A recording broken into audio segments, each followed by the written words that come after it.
हम पढ़ रहे बच्चों HSSC साइंस TGT जो साइंस का एग्ज़ाम जो हमारा होना है उसके लिए हम बायोलॉजी स्टार्ट कर रहे हैं। मोस्टली अगर आपको केमिस्ट्री जो पढ़नी है उसकी आपको वीडियोस मिल जाएंगे जो कि हमने TGT साइंस के लिए पढ़ी थी, तब स्टेट का एग्ज़ाम था। तो मोस्टली जो चैप्टर है वो हो चुके हैं। अगर आपको केमिस्ट्री पढ़नी है तो आप वहाँ से तैयार कर लेंगे। एक दो चैप्टर हैं वो हम एडिशन में कर लेंगे। अब हम बायोलॉजी शुरू कर रहे हैं। आपको दो पार्ट मिलेंगे, मतलब बोटनी का भी है और जूलॉजी का भी है।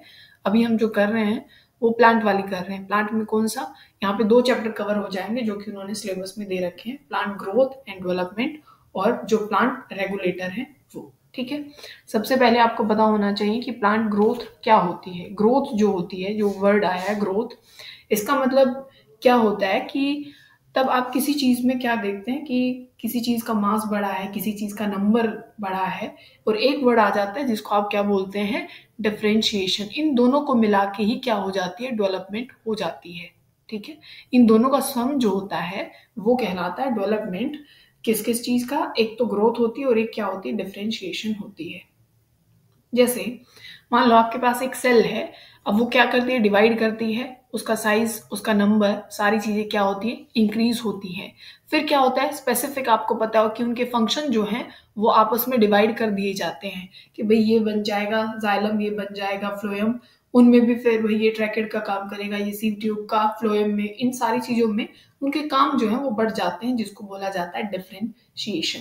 ठीक है, ग्रोथ मतलब कि इस सारी चीज का बढ़ना, फिर उनको स्पेसिफिक जो काम मिल जाता है उसको आप बोल देते हो डिफरेंशिएशन, और दोनों को कलेक्टिवली आप बोल देते हो डेवलपमेंट।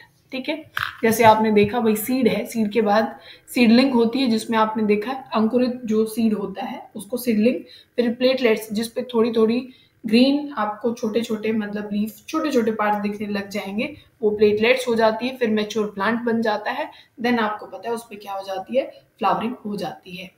अगर आप ग्रोथ की बात करें तो ये क्या है, एक परमानेंट और एक इरिवर्सिबल चेंज होता है। जैसे कि मान लीजिए अगर आप साइज की बात करते हैं, एक लीफ है, उस वो पहले एक इतने साइज में थी छोटी सी, फिर वो और बड़ी हो जाती है, तो ये क्या है, इरिवर्सिबल, यहाँ पे इंक्रीज होगा और यहाँ पे चेंज आपको देखने को मिलेगा। ठीक है, इसको आप क्या ये तो नहीं कह सकते ना कि ये रिवर्सिबल है कि वापस ये छोटी हो सकती है, ऐसा तो नहीं हो सकता है, तो ये भी आप ध्यान रखेंगे। और क्या है ये इनडेटरमाइन, मतलब कि आप इसको क्या है, डिटरमाइन नहीं कर सकते। मान लीजिए आपके पास एक सेल है, सेल में वहां पे प्रोटोप्लाज्मा भी इंक्रीज हो रहा है, आप तो ये तो बता सकते हैं कि भाई यहाँ पे ग्रोथ हुई है, ये तो बता सकते हैं कि ग्रोथ हुई, पर आप ये नहीं बता सकते कि कितना नंबर ऑफ यहाँ पे जो प्रोटोप्लाज्मा था या जो जिस चीज की भी वहां ग्रोथ होती है वो कितना वहां पे बढ़ा है। ठीक है, इसी वजह से हमने क्या बोला है कि इनडेटरमाइन होती है, कौन, ग्रोथ जो होती है वो इनडेटरमाइन होती है। फिर क्या है, इसको जो ग्रोथ को है वो ओपन फॉर्म ऑफ ग्रोथ बोला जाता है, क्योंकि प्लांट्स में जनरली क्या होता है कि जो मेरिस्टेम जो सेल्स होती हैं वो ऐड होती रहती है और वो रैंडम फिर अपनी क्या करती रहती है, ग्रोथ उनकी चलती रहती है। मतलब ऐसे नहीं है कि एक बारी वही सेल जो बन गई, ठीक है ना, कि उसके बाद वहां पे एडिशन में कोई सेल नहीं आती। मेरिस्टेमेटिक सेल आपको पता है कि जो मतलब लाइफ टाइम जो ग्रोथ करती रहती हैं, तो इसी चीज को आप क्या बोल देते हो, ओपन फॉर्म ऑफ ग्रोथ, जो कि प्लांट्स में आपको देखने को मिलती है। फिर आप अगर ग्रोथ की बात करें तो ग्रोथ में आप एक प्राइमरी ग्रोथ होती है और एक सेकेंडरी ग्रोथ होती है। तो उसमें आप क्या बोलते हैं कि भाई अगर रूट और शूट का जो पार्ट होता है, कौन कौन सी, रूट एपिकल मेरिस्टेम जो होती है और एक कौन सी होती है, शूट एपिकल मेरिस्टेम, इसको लिख दिया जाता है RAM और एक SAM। ठीक है, ये रूट एपिकल मेरिस्टेम और शूट एपिकल मेरिस्टेम, यहाँ पे प्लांट एलोंगेशन होती है और इसी में क्या बोला जाता है भाई यहाँ पे प्राइमरी ग्रोथ हो रही है। तो रूट की ग्रोथ हो या फिर शूट की ग्रोथ हो और वहां पे प्लांट एलोंगेशन हो तो इसको बोलोगे आप प्राइमरी ग्रोथ। और अगर क्या होती है बच्चों, लेटरल ग्रोथ होती है। लेटरल मतलब कि ग्रिथ बढ़ना, जैसे प्लांट का एक तो प्लांट एलोंगेट हो रहा है, ऐसे बढ़ रहा है, और एक प्लांट भाई पहले इतना था अब वो इतने से कितना हो गया, इतना हो गया, लेटरल ग्रोथ हो रही है, तो इसको आप बोल देते हो सेकेंडरी ग्रोथ। जैसे वहां पे वेस्कुलर कैम्बियम का बढ़ना, जो कैम्बियम बढ़ती है, जनरली सेकेंडरी ग्रोथ आपको कहाँ देखने को मिलेगी, जो जिम्नोस्पर्म है और जो डाइकोट प्लांट है वहां आपको देखने को ये मिलती है। ठीक है ना, तो ये चीजें किसमें, प्राइमरी में और सेकेंडरी में, मतलब कि यहाँ पे प्लांट एलोंगेट होता है प्राइमरी वाली में, सेकेंडरी वाली में यहाँ पे गिर्थ जो होती है या विड्थ जो होती है वो वहां पे क्या हो जाती है, बढ़ जाती है।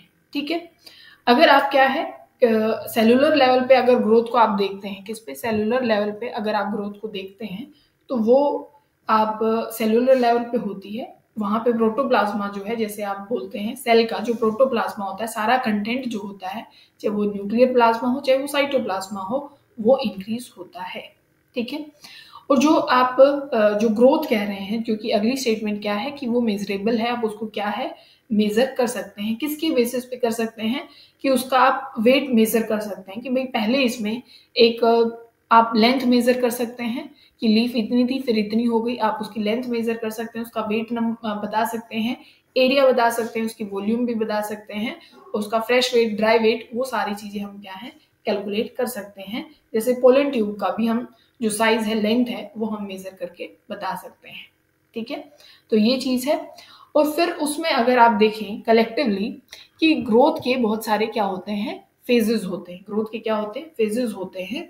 उसमें कौन कौन सा है, एक को मेरिस्टेमेटिक मतलब पार्ट बोला जाता है, एक को एलोंगेशन बोला जाता है और एक को मैचुरेशन बोला जाता है। यहाँ पे उसको फॉर्मेटिव फेज, एनलार्जमेंट और maturation, phase of enlargement, maturation, या फिर आप इसको मेरिस्टेमेटिक फेज भी बोल सकते हैं।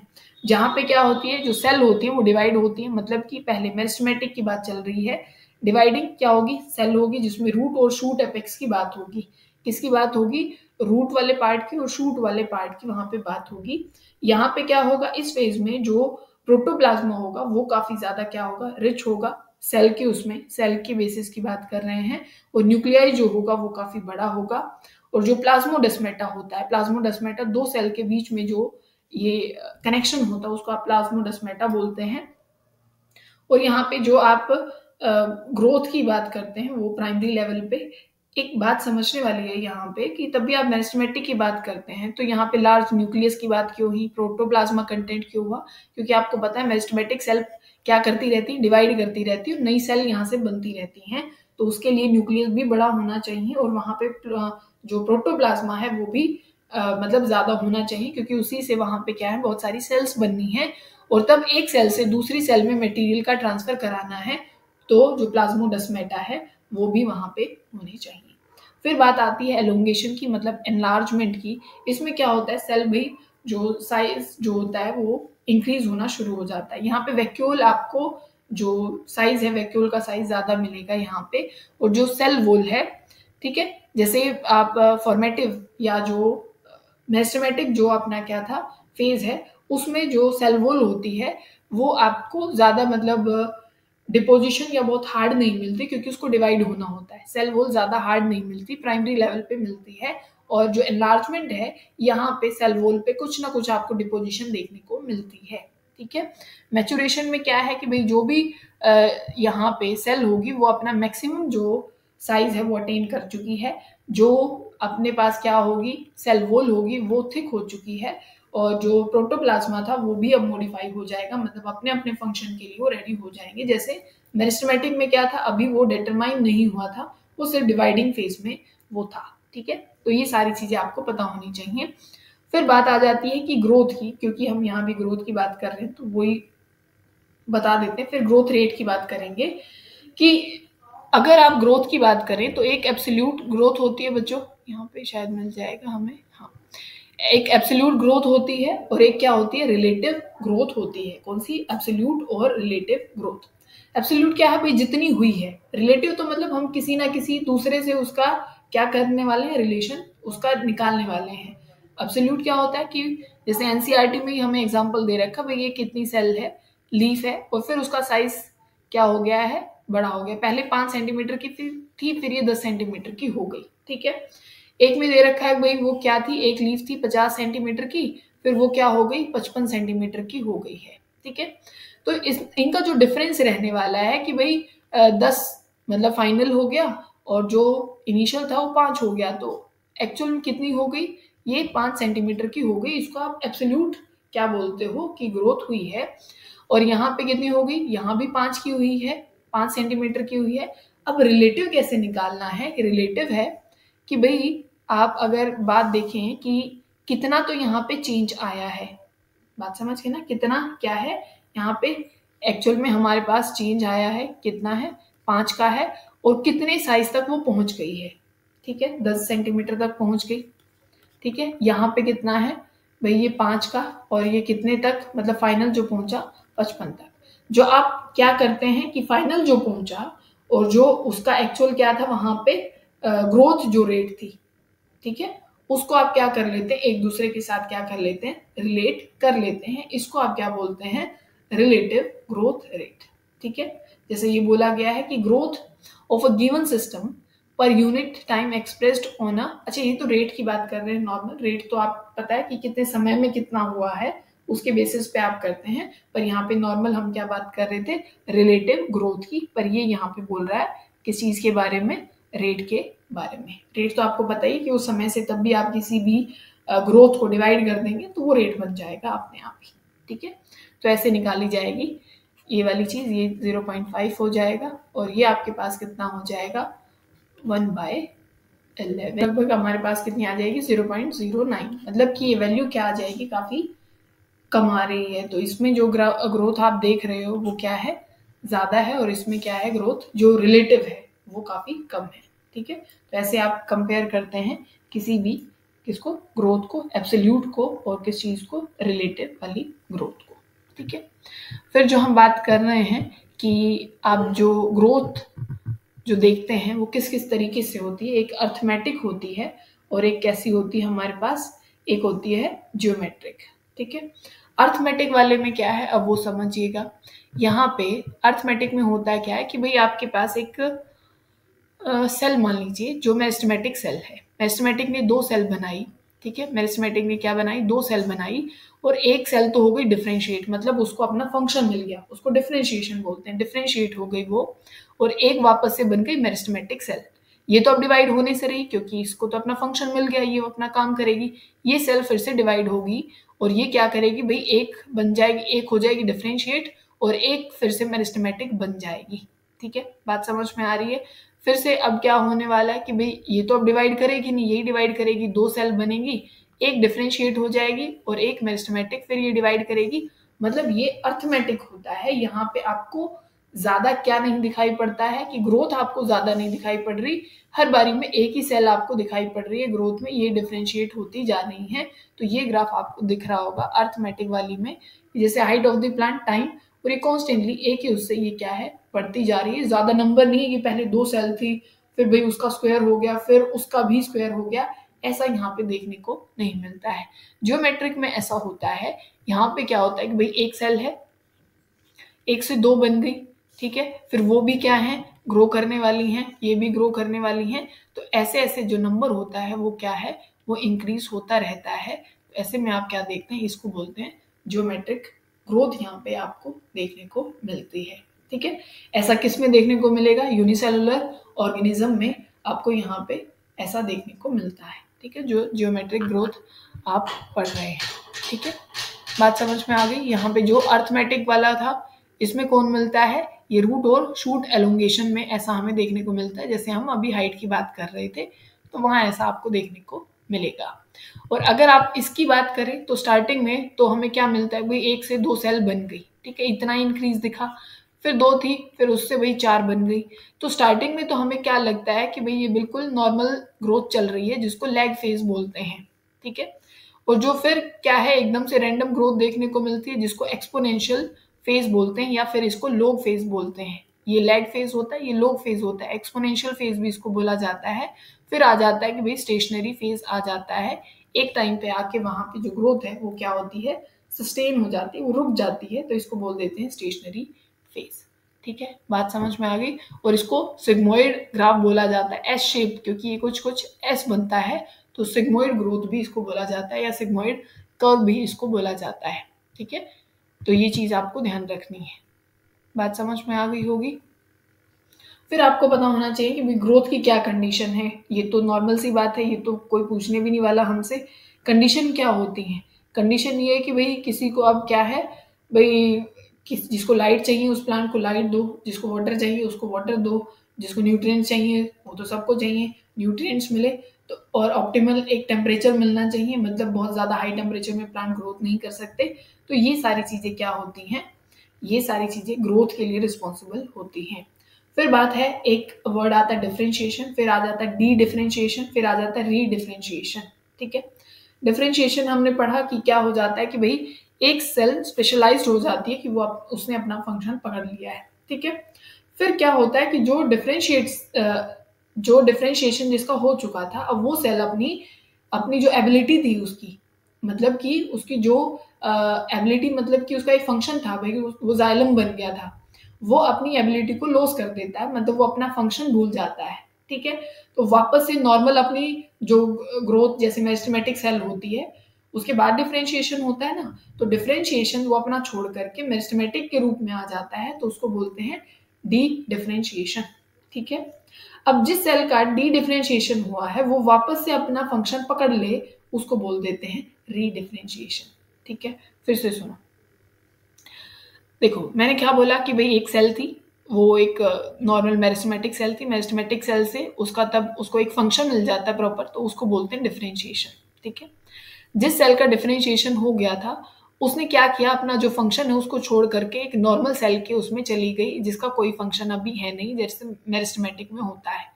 इस फंक्शन को बोल देते हैं डी डिफरेंशिएशन। जैसे एग्जांपल दे रखा है, जो इंट्राफेसिकुलर कैम्बियम होती है और कोर कैम्बियम में ऐसा होता है। ठीक है, वो अपना फंक्शन जो प्रॉपर था उसको छोड़ करके वो किसमें, कोर कैम्बियम में, वहां भी क्योंकि एकदम रैंडम ग्रोथ होती है, जब गिर तब आप बोलते हो ना तब ये बढ़ती है, तो यहाँ पे आपको कोर कैम्बियम सेल्स दिखाई पड़ती हैं। ठीक है ना, जो वस्कुलर कैम्बियम और जो इंट्राफेसिकुलर जो कैम्बियम की बात चल रही है। ठीक है ना, अब फिर क्या है कि जिसका क्या था, डी डिफरेंशिएशन हुआ, ये वापस से अपना फंक्शन गेन कर ले, तो इसको बोल दिया जाता है री डिफरेंशिएशन। शायद आपको बात समझ में आ गई होगी कि किसका मतलब क्या होता है। ठीक है ना, तो ये चीज आप मतलब ध्यान रखेंगे। फिर एक वर्ड आता है बच्चों जिसको आप, चलो एक बार डेवलपमेंट के फेज देख लेते हैं पहले। तो क्या है, डेवलपमेंट के फेज में क्या रहता है कि भाई मेरिस्टेमेटिक सेल थी, मेरिस्टेमेटिक में प्लाज्मेटिक ग्रोथ हुई, मतलब प्लाज्मा इंक्रीज हुआ, उसकी ग्रोथ हुई, जिसमें क्या हो जाता है यहाँ पे, मतलब इस पूरे फेज में सेल डिवीजन रहा होगा। सेल डिवीजन के बगैर तो मतलब आप ना एलोंगेशन कर सकते हैं ना कुछ और, मतलब प्लांट में कोई भी फंक्शन नहीं हो सकता। सेल डिवीजन हुआ, प्लाज्मेटिक ग्रोथ, मतलब प्लाज्मा जो सारा था वो कंटेंट इंक्रीज हुआ, यहाँ पे इसी में एक्सपेंशन हो रही है, मतलब कि एलोंगेशन हो रही है। फिर सेल अपना क्या है, प्रॉपर फंक्शन पकड़ लेंगी जिसको बोलते हैं डिफरेंशिएशन। वो फिर क्या हो जाएंगी, मैच्योर हो जाएंगे, मैच्योरेशन फेज यहाँ पे आएगा। ठीक है, मैच्योर होने के बाद सेनिसेंस, जिसको एजनिंग बोल देते हैं, फिर वो डेथ की तरफ चला जाता है। यही सारा डेवलपमेंट का एक पूरा क्या रहता है, फेज रहता है कंप्लीट, मतलब जो प्लांट्स में चलता है। फिर आता है प्लास्टिसिटी, या फिर इसको हेट्रोफिली बोलते हैं। प्लास्टिसिटी या हेट्रोफिली में क्या होता है कि भाई आप फेजेस ऑफ लाइफ में अगर देखेंगे तो जो शेप होती है लीव्स की, या जो प्लांट होता है उसकी जो शेप रहती है वो काफी डिफरेंट रहती है। जैसे आप देखिए, किसमें आपने देखा होगा, धनिया, आप 11th अगर याद करें तो वहां पे आपने जो धनिया के पत्ते होते हैं स्टार्टिंग में उसका डिफरेंट वो होता है, और तब बाद में अगर आप देखेंगे वहां पे क्या हो जाता है, उसका डिफरेंट क्या हो जाता है, शेप और साइज हो जाता है। तो इसको जो हम बोलते हैं वो इन्वायरमेंट के इन्फ्लुएंस में हो सकता है। वो भाई जैसे कि एक पौधा तो, आधा पौधा तो पानी के नीचे है, आधा ऊपर में है, तो वहां पे भी उनके शेप साइज और इन सारी चीजों में डिफरेंस मिलता है। तो ये बोला जाता है इसको प्लास्टिसिटी, जो कि एक्सटर्नल जो इन्वायरमेंट होता है उसके इन्फ्लुएंस के उसमें चेंजेस आ जाते हैं। ठीक है, तो इसको हेट्रोफिली भी बोला जाता है, जैसे कॉटन प्लांट में यहाँ पे बोल रखा है, कोरिएंडर में होता है, और लाक्स पर। ये 3 प्लांट है जिसमें आपको ध्यान रखना है। ठीक है, बात समझ गए ना।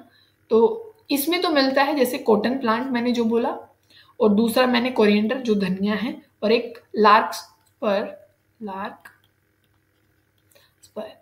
इसमें तो फेजेस ऑफ लाइफ में आपको प्लास्टिसिटी देखने को मिलती है, और जो बटर कप प्लांट होता है ना वहां पे इन्वायरमेंट के बेसिस पे मिलते हैं। इन्वायरमेंट के बेसिस पे मतलब कि आधा प्लांट नीचे है पानी में और आधा ऊपर है, तो यहाँ का शेप और साइज डिफरेंट है और यहाँ का शेप और साइज डिफरेंट है। तो ये इन्वायरमेंट के हिसाब से है, और जो दूसरे वाला है वो किसके हिसाब से है बच्चों, वो है फेजेस ऑफ लाइफ, मतलब कि वो बचपन में कैसा था, बचपन में मतलब कि तब इनिशियल प्लांट लगा तब वो कैसा था, और तब वो मैच्योर हो गया तब उसका जो शेप साइज था वो बदल गया है। ठीक है, फिर हम बात करते हैं कि जो प्लांट रेगुलेटर्स होते हैं, जो प्लांट को रेगुलेट करने का काम करते हैं, उनके क्या क्या फंक्शन है। जैसे आप यूक्सिन की बात करते हैं, यूक्सिन आपको ये आपने शायद पढ़ा था 10th क्लास में, ठीक है, फाइटो हॉर्मोन्स जिनको आप बोलते हैं, प्लांट हॉर्मोन्स जिनका नाम दिया जाता है, ठीक है। इनमें क्या है भाई, सबसे पहले जो बोल रखा है इन्होंने कि भाई वेंट जो थे उन्होंने कोलियोप्टाइल जो था उसकी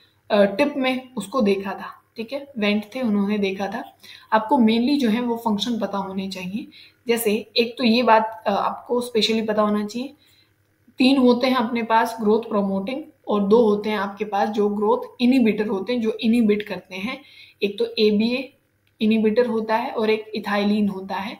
इथाइलिन आपको याद होगा जो फ्रूट राइपनिंग में आपने पढ़ा था उसमें काम आता है। ABA एब्सिसिक एसिड जिसको बोला जाता है इनिबिटर है। ग्रोथ प्रमोटिंग में एक होता है यूक्सिन, एक होता है जिबरेलिन और एक होता है साइटोकाइनिन, ठीक है। अब इन सबके फंक्शन हमें देखने हैं। वैसे सबसे पहले जो आइसोलेट किया गया था वो ह्यूमन जो यूरिन है, ठीक है ना, उसमें आइसोलेट किया गया था यूक्सिन को, ठीक है। इनकी मतलब अलग अलग प्रेजेंस होती है कि किस किस फॉर्म में यूक्सिन जो हार्मोन होता है वो प्रेजेंट होता है।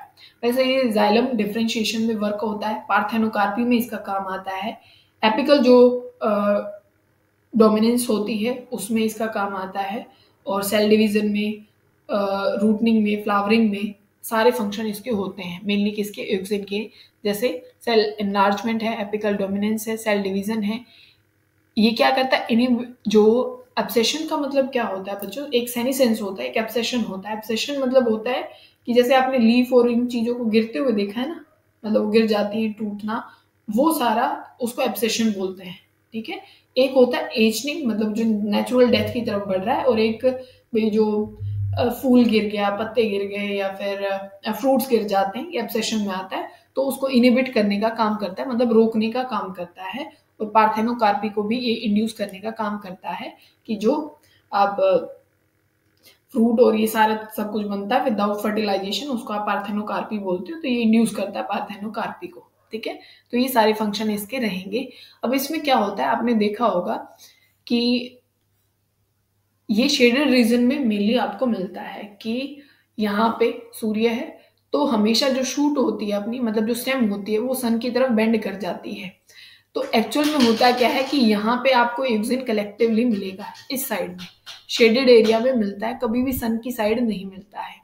तो तभी ये चीज बेंड होती है कि भाई यहाँ पे ज्यादा डिवीजन हुई सेल्स की और यहाँ पे ज्यादा नहीं हुई, तभी तो ये बेंड हुआ ना। तो हमेशा जो शेड होगी, जहाँ पे छाया होगी, वहां पे आपको मिलेगा कौन, यूक्सिन मिलेगा वहां पे, और बेंड हो जाता है जहां भी सूर्य होता है वहां पे। रूट में इसका अपोजिट रहता है, ठीक है।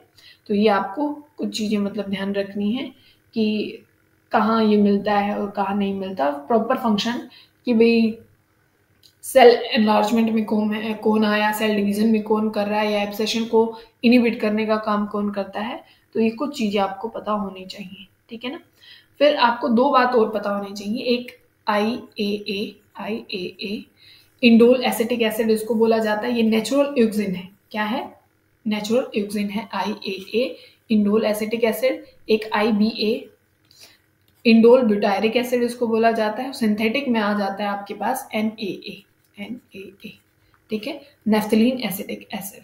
ये दोनों क्या है, ये अपने पास नेचुरल है, ये कौन सा है, सिंथेटिक नेचर का है, ठीक है। और ये है क्या, यूक्सिन की फॉर्म है। तो ये चीज आपको पता होनी चाहिए कौन कहाँ पे है। फिर आता है जिबलिन। जिबलिन आपको पता होना चाहिए, इसकी स्टोरी एक बड़ी अच्छी सी थी, रैंडम इसकी ग्रोथ हुई, मतलब पता चला था इसका। जिब्रेला नाम की मतलब जो फंगस है, और ये जो अपने पास राइस होते हैं ना उसके ऊपर ये लगी थी, और फिर वहां पे एक बहुत मतलब जो चावल थे उनका जो पूरी ग्रोथ थी वो बड़े लंबे लंबे हो गए थे। तब पता चला था कि भाई ये एलोंगेशन में इसका बहुत बड़ा पार्ट है जिब्रेलिन का। तो जिन पे फंगस नहीं लगी थी वो तो नॉर्मल हाइट के थे, पर जिन पे वो फंगस लगी हुई थी जिब्रेला, वो बहुत क्या हो गए थे, लंबे लंबे हो गए थे। ये 100 मतलब फॉर्म में मिलता है हमारे पास, ठीक है। और तो वो क्या है, मतलब नाम उनका रखा गया है GA12, ऐसे सारी चीजों का नाम रखा गया है। जिब्रेलिक एसिड है जो कि जिब्रेला जो फंगस है उसमें देखने को हमें मिलता है। डोरमेंसी को ब्रेक करता है, मेच्योरिटी मतलब अर्ली मेच्योरिटी में हेल्प कराता है, सीड जर्मिनेशन में भी हेल्प कराता है। मेन इसका आपको पता ही चल गया होगा, जो सेल एलोंगेशन है वहाँ इसका सबसे मेन क्या है, फंक्शन है। ठीक है, इतना आपको समझ में आ गया होगा। साइटोकाइनिन ये आपको सेल डिवीजन और सेल डिफरेंशिएशन में इसका सबसे मेन वर्क होता है। किसमें? जो प्लांट ग्रोथ हार्मोन है। ठीक है, और इनमें कौन है, एग्जाम्पल भी आपको यहाँ लिखे हैं, ऊपर भी आप पढ़ लेना, काइनेटिन और जेटिन। इसमें क्या है, cell division, cell differentiation. Tissue culture में आप साइटोकाइनिन, क्योंकि वहाँ बहुत सारी सेल डिवीजन की हमें रिक्वायरमेंट पड़ती है, क्योंकि हम कैलस बनाते हैं। ठीक है, बहुत सारी सेल वहाँ डिवीजन चाहिए होती हैं। एपिकल डोमिनेंस को ओवरकम करने के लिए मतलब हेल्प करता है, और जो मेटाबॉलिज्म होता है न्यूट्रिएंट्स का, उसको प्रमोट करने का भी फंक्शन करता है कौन, साइटोकाइनिन। ठीक है, ये आपको पता है। इथाइलिन अभी बोला था कि ये इनहिबिटर के जैसे काम करता है। ठीक है, अब यहाँ पे क्या है, इनिबिशन होता है, लॉन्गिट्यूड जो ग्रोथ होती है उसमें इनिबिट करता है, फ्रूट की राइपनिंग करता है, मेन है। सेनिसेंस में हेल्प कराता है, जो एजनिंग वाला है।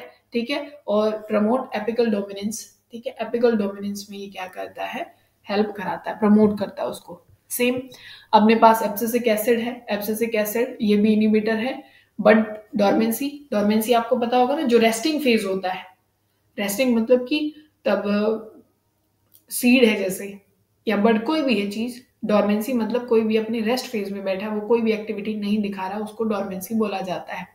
लीफ सेनेसेंस में पार्थेनोकार्पी को इंड्यूस करता है, और ये क्या है, सीड डेवलपमेंट और मैचुरेशन में ये हेल्प कराता है कौन, एब्सिसिक एसिड। ठीक है, समझ गए होंगे। फिर आता है फोटोप्रियोडिज्म। इसमें आपके पास मतलब 3 तरीके के प्लांट हो जाते हैं। शॉर्ट डे प्लांट जिनको SDP बोला जाता है, एक लॉन्ग डे प्लांट हो जाते हैं, लॉन्ग डे प्लांट। अब इनको ध्यान से समझिएगा, इनमें क्या होता है, एक होता है क्रिटिकल टाइम पीरियड होता है जिसमें सनलाइट मिलती है प्लांट को। मान लीजिए एक प्लांट को 7 घंटे की सनलाइट मिलती है, पर उसकी जो फ्लावरिंग इंड्यूस होती है ना बच्चों, वो हो जाती है भाई उसको 8 घंटे की लाइट चाहिए कम से कम। मिल्क क्रिटिकल टाइम पीरियड कितना है भाई, 7 घंटे की मिल रही है, पर फ्लावरिंग कब इंड्यूस होगी, तब वो क्या है, 8 घंटे की लाइट उसको मिलेगी। तो इसको आप क्या बोल देते हो, यहाँ पे आप इसको बोल देते हो लॉन्ग डे प्लांट। यहाँ पे आप इसको बोल देते हो, क्या बोल देते हो, लॉन्ग डे प्लांट।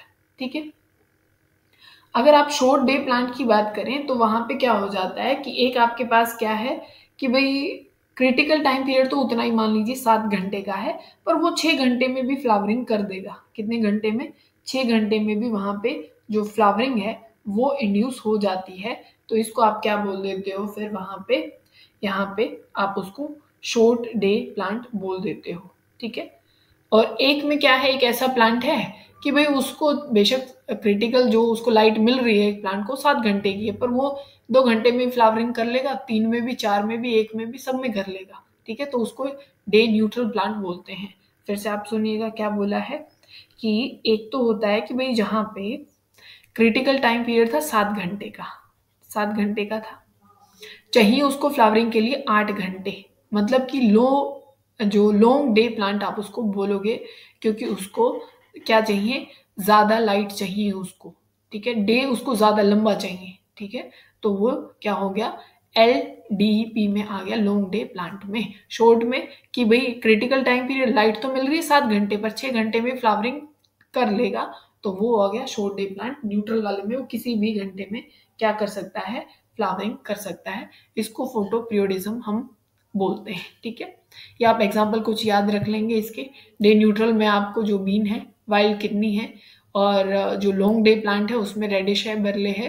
ठीक है, ये आप याद रखेंगे। और यहाँ पे भी है जेंथियम, राइस, शुगर केन, पोटैटो, ये शॉर्ट डे में आ जाते हैं। कौन कौन, पोटैटो, शुगर केन, राइस, जेंथियम। ठीक है, फिर है वर्नलाइजेशन। वर्नलाइजेशन में हम बोलते हैं कूलिंग इफेक्ट दिया जाता है बच्चों, जो भी सीड होते हैं ना उसको कूलिंग ट्रीटमेंट दिया जाता है, ताकि जो सीड होता है वो अपना, क्योंकि हर एक सीड को एक कंडीशन चाहिए होती है ग्रोथ के लिए। ठीक है, अब हमने कोई भी एक मतलब सीड ग्रो किया, ठीक है, उसका ग्रोइंग टाइम पीरियड कोई है, पर उसको ठंडा मौसम चाहिए। ठीक है, तो हम पहले उसकी अगर कूलिंग इफेक्ट उसको दे देते हैं, तो उसको लगेगा कि भाई मेरे को तो वो टाइम पीरियड मिल गया, बेशक से वो आपने देखा है ना कि अब पहले जो 2-2 साल की जो फसल हुआ करती हैं, अब उनको अब हर सीजन में आपको सारी चीजें मिल जाती हैं, तो उनको ऐसे ही ग्रो किया जाता है कि पहले उनको किया जाता है, उनको टेम्परेचर मतलब उस सीड को दे दिया जाता है, उस हिसाब से फिर वो करते हैं ग्रो। ठीक है, तो कोल्ड ट्रीटमेंट इसको क्या बोला जाता है, वर्नलाइजेशन उसको बोला जाता है। ठीक है, यहाँ पे जो चैप्टर है, 2 चैप्टर यहाँ पे अपने खत्म हो जाते हैं। ठीक है बच्चों।